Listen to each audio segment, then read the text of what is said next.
Hi everyone, it's Lisa G again. Let's talk wine. I'm doing another white wine today. I know, I've done only white wines up until this point. I'm just trying to find a nice red under 20 that's not, you know, horrible. Sorry, but I am kind of a stickler when it comes to red wine because like I said earlier, I was exclusively a red drinker for many years, so I'm really kind of fussy about my red wine. And I only want to recommend stuff that I really really like. So, with that said, I will have red wines. Just give me, a little time to find something that I could really honestly put my heart behind. Okay.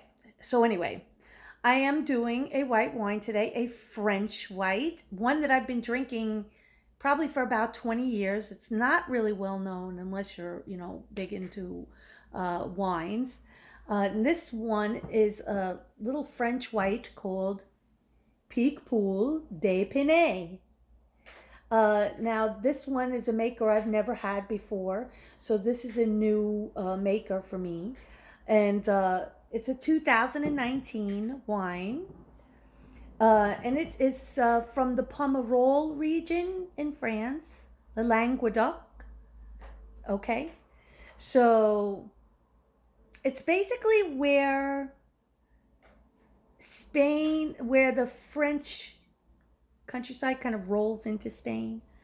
Um, it's this really great white table wine, everyday stuff. It's fantastic stuff.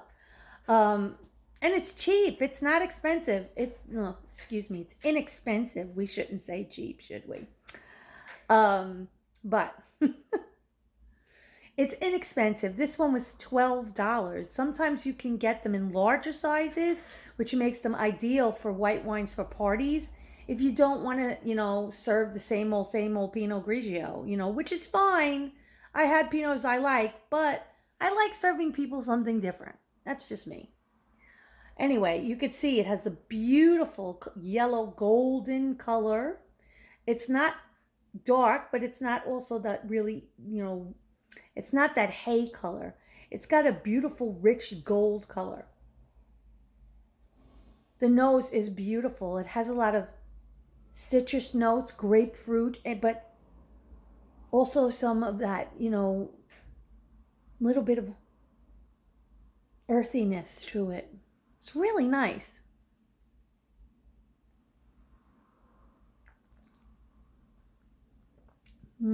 Yeah. Lemons, grapefruit. Oh, it gets the mouth watering. It makes you want to eat. Yeah, and then you have this beautiful mineral finish. Really nice. You could definitely tell that this was done in stainless steel. I generally like my white wines done in stainless steel because I love that beautiful, dry, minerally finish. This wine is ideal for seafood. It was made for it. It was just made for it. But this is definitely something to get one's appetite going. Your mouth waters when you drink it. It's definitely something to get ready to eat. Um, Again, I don't tell people what to eat, but it's my suggestion. It does go really well with seafood. But if you could drink it no matter what you eat, it's totally up to you, or you don't have to eat it all. But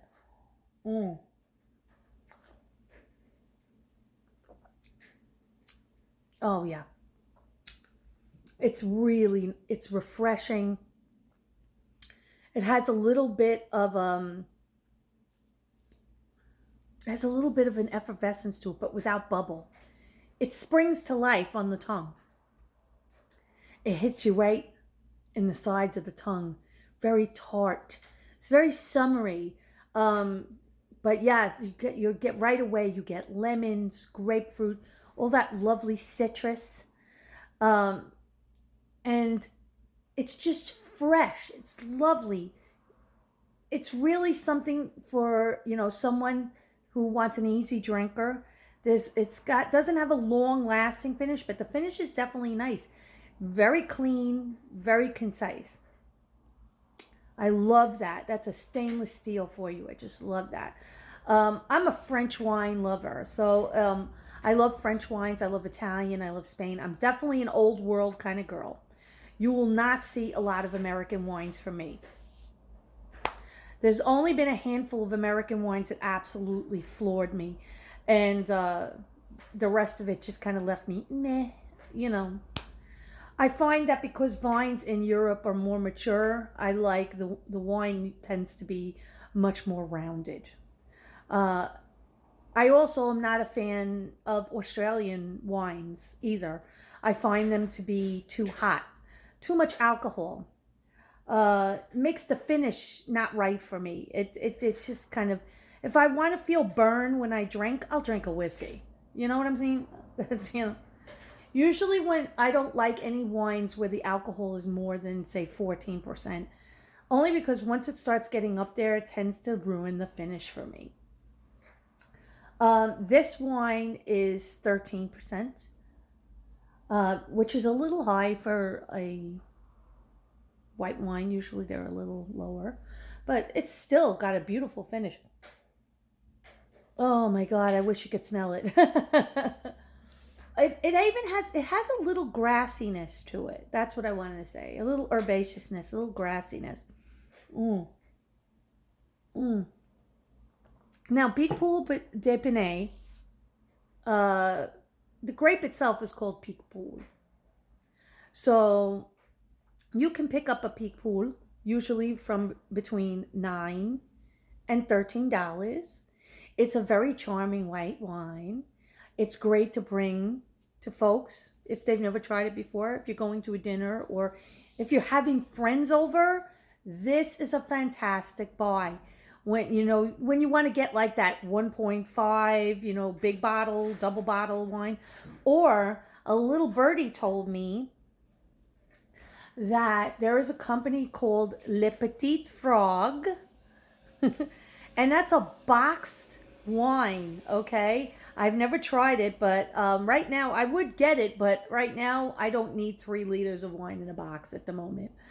And but it's a, yeah, 3 liter boxed wine of Picpoul de Pinet, and it's like, I think it's like $25 for the box.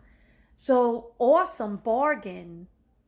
If you're doing a party, which I mean, right now we couldn't be doing parties, it's social distancing time, but keep it in mind for when it's over and we finally have our lives back. Also, it's also great if you're a person who drinks daily, if you have a couple of glasses a day, a box would keep really well. Of course, this is a screw top, but for my bottles that don't have a screw top, I use vacuum uh, vacuum corks. So every good wine person must have those. Um, I am not a anti screw top person. I am not. I think it's fantastic that they're making better wines now with screw tops, because when I was young and I was first learning wine, the first thing they taught me was never drink a wine screw top. That changed probably about 15 years ago. It's not as big of a stigma anymore. Plus the fact we don't want to run out of natural cork. But this is a fantastic peak pool. I am going to really enjoy it as I finish it. um, this one is done by Hugh de Bourvignac. I love these names. Hugh de Bourvignac. I took French in high school just so I could say these things. Um, so, what a fantastic people. You definitely have to try one. I mean, if you can't find this one in particular, if you go into a wine shop, or even you can go online and order wine and look for a Picpoul de Pinet. It's a fantastic summertime white. Goes great with seafood or on its own.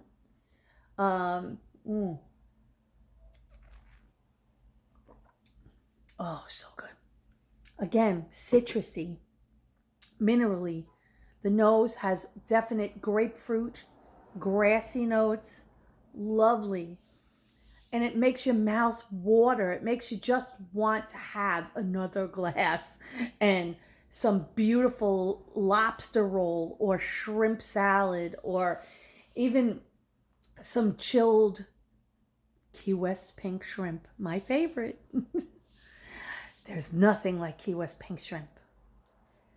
If you want to get some of those, I do recommend going online. No matter where you are in the country, you can have it shipped to you. They will ship overnight. Eaton Street Seafood in Key West. Okay, I'm not telling you it's cheap. It's not going to be cheap. But God, it is the best seafood you will ever eat. Fresh, gorgeous. I hated seafood. When I moved to Key West, all of a sudden I was eating it left and right. Key West pink shrimp and Picpoul de Panay. You cannot go wrong with that. Let me tell you. That I could go for that right now. I think I might have to make an order. So folks, okay. I'm going to let you go back to your day. But remember, try it. Picpoul de Panay and Key West Pinks. All right. See you next time. Bye-bye.